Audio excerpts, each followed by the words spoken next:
Salut, c'est Trado, content de vous retrouver pour la mise à jour de l'analyse technique du CAC 40 avec une fort belle séance qui permet de nous hisser au-dessus de la résistance des 77,50, 76,30. On pouvait s'y attendre au regard des records qui ont été inscrits sur le DAX, sur le SP500 et la bonne disposition en général des autres marchés. Et c'en est donc terminé a priori. C'est bon d'avoir une bougie de confirmation de la résistance des 77, 50, 76, 30. On savait également que l'objectif déterminé par le twist du nuage Ishimoku nous a mené à viser ça.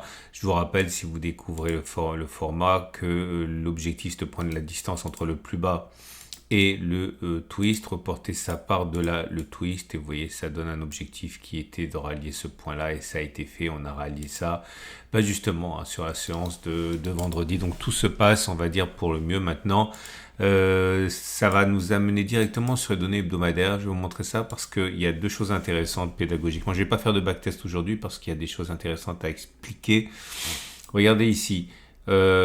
Je vous montre ça dans l'ordre. Chronologiquement, vous voyez ici, on avait eu un twist. Alors, si vous découvrez le format, ne soyez pas surpris. Pour aller plus vite, je mets simplement 50% au niveau des retracements de Fibonacci. Ça fait pareil que la distance parcourue avant, reportée par-delà. Vous voyez, on est venu toucher cet objectif. Une fois que le twist a eu lieu, on est venu chercher l'objectif très précisément. Ça s'est bien passé.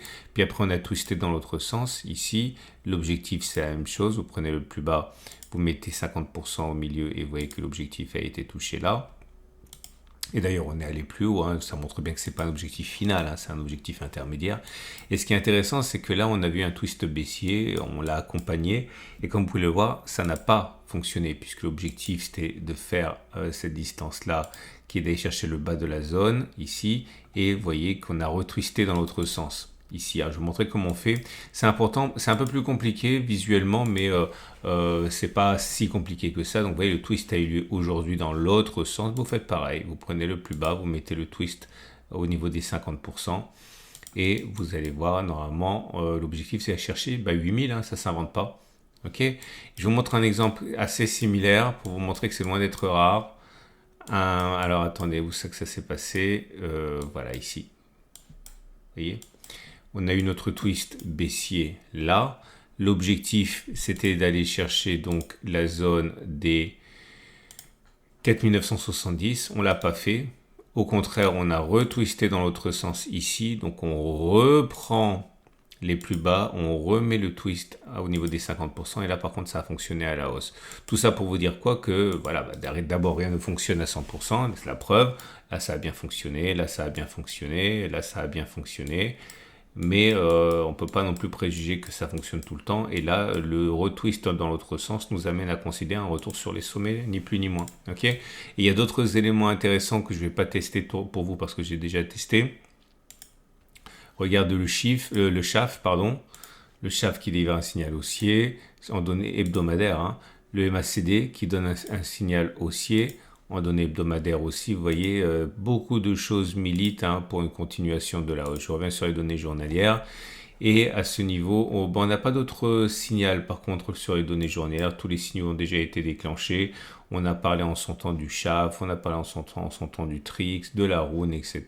Donc tout, enfin, on est en roue libre ici, on continue. Alors, ce qui nous amène donc au trade du jour. Votre rendez-vous avec IG. IG, bien plus que du trading. Une équipe d'experts à vos côtés. Tout simplement. Donc, si vous êtes haussier, vous pouvez utiliser ce qu'on a testé sur les données hebdomadaires. Enfin, on l'a pas testé, mais ce qui... j'ai oublié de le dire. Le three line break, comme on va dire statistiquement, il devait se produire. Eh bien, on enchaîne les blocs verts. Regardez, c'est le troisième. On savait qu'il était plausible que ça se produise comme ça. Je voulais vous montrer. Donc, si vous êtes haussier, vous avez la possibilité de jouer sur le twist hebdomadaire. Si vous êtes baissier, là, c'est un petit peu plus compliqué parce que vous êtes vraiment en danger si vous spéculez à la baisse. Ce que vous pouvez faire, c'est parier sur le fait qu'un de ces gaps va être rebouché à un moment ou à un autre. Et quand vous ne savez pas quand, vous pouvez partir du principe, voilà, je spécule à la baisse à l'ouverture demain, je parie sur un comblement du gap, je mets un stop de protection à RR1 et vous dites voilà, à un moment ou à un autre ça va consolider, à un moment ou à un autre on va combler le gap. Ça devrait fonctionner normalement. Voilà, c'est une façon de faire. Ok, voilà. Vous avez plein de vidéos qui vous attendent. C'est le dernier jour aujourd'hui, dimanche, pour profiter de l'offre spéciale automne pour obtenir les stratégies du cercle à 35% de discount. N'hésitez pas. Vous allez trouver plein de méthodes pour travailler en intraday, hein, ce que je ne vous enseigne pas, puisque là, c'est essentiellement des stratégies daily. Et ce qui fonctionne en daily ne fonctionne généralement pas en intraday. Donc, des choses vraiment, vraiment assez nouvelles. Et vous avez également toutes les autres vidéos qui vous attendent, notamment l'or, les ETF, etc., etc. À demain pour la mise à jour et plus d'informations sur l'offre spéciale dans le coin en haut à gauche à la fin de cette vidéo.